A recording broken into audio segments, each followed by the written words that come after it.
Le 12 février, les législateurs américains se sont affrontés sur les mesures de réduction des coûts introduites par Elon Musk et le président Donald Trump pour lutter contre le gaspillage au sein des agences gouvernementales.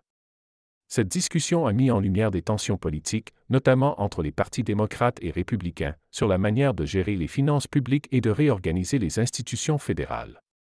Les démocrates ont vivement critiqué ces initiatives, les qualifiant d'attaques idéologiques contre des agences fédérales qu'ils considèrent comme des instruments nécessaires au bon fonctionnement du pays. Ils ont fait valoir que les coupes proposées ne visaient pas à réduire réellement les dépenses inutiles, mais plutôt à démanteler des institutions publiques longtemps perçues par les conservateurs comme trop bureaucratiques et inefficaces. Selon eux, ces réformes ne seraient en réalité qu'une tentative de forcer un agenda politique conservateur au détriment de services publics vitaux.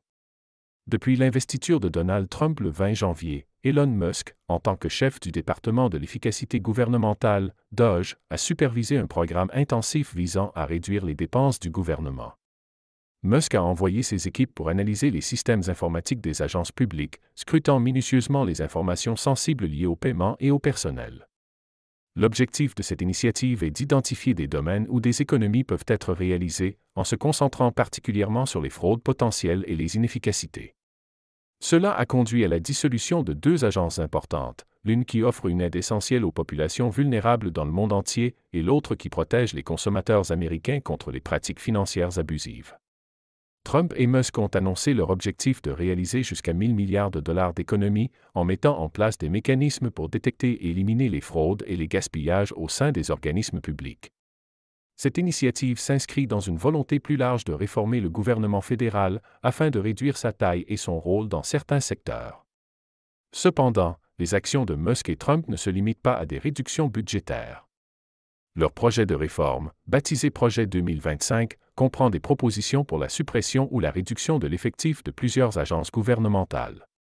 Sur les 15 agences que l'équipe de Musk a ciblées jusqu'à présent, 9 figurent parmi celles désignées pour être supprimées ou diminuées dans le cadre de ce plan. Le projet 2025 a été élaboré par des think tanks conservateurs et se veut une refonte complète du gouvernement fédéral.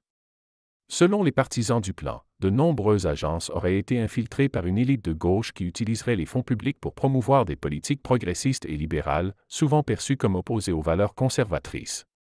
Le projet 2025 a donc suscité de vives critiques, notamment de la part des démocrates et des défenseurs des programmes sociaux, qui estiment que ce plan pourrait causer des dommages irréparables aux institutions publiques essentielles à la protection des plus vulnérables.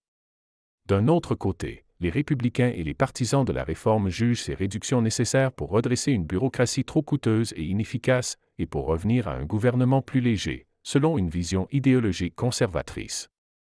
En résumé, cette initiative de réduction des coûts et de réorganisation des agences gouvernementales soulève des débats passionnés sur la place de l'État dans la société américaine, l'usage des fonds publics et les valeurs idéologiques qui façonnent la politique fédérale. Les prochains mois devraient être cruciaux pour déterminer si ces réformes pourront être mises en œuvre sans trop d'opposition ou si elles rencontreront une résistance suffisante pour les empêcher.